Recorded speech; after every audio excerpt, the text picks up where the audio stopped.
আসসালামু আলাইকুম। আজকে বাসাতে বের হলাম একটা রেস্টুরেন্টে যাওয়ার উদ্দেশ্য করে।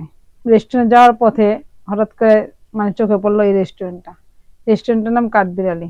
রহস্যময় নামটা দেখে আমরা সেখানে নেমে পড়লাম। নামার পরে ভিতরে ঢুকলাম যে কাঠবিড়ালি নামটা দেওয়ার কারণটা কি।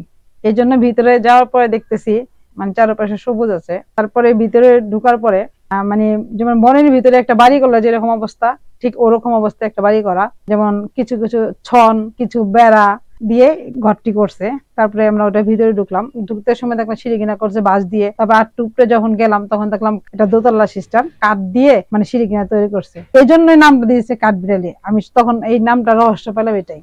দোতলায় ওঠার পরে ভিতরের জায়গাটা আমার কাছে তেমন একটা ভালো লাগে নাই, তার জন্য আমি বাইরে এসে বললাম। বাইরে এসে বসার পরে দেখলাম চারিপাশে ছোট ছোট রুম করছে। রুম গুলো সুন্দর, চারিদিকে পরিবেশটা অনেকটা সুন্দর লাগলো। বাইরে বসে দোতলার থেকে আমার বাইরে পরিবেশটা অনেক ভালো লাগছে। তারপরে এখানে আবার খাবার অর্ডার করলাম, খাবারটা টেস্ট করলাম, দেখলাম মোটামুটি ভালোই। তারপর খাবারটা খেয়ে বাসা চলে আসলাম।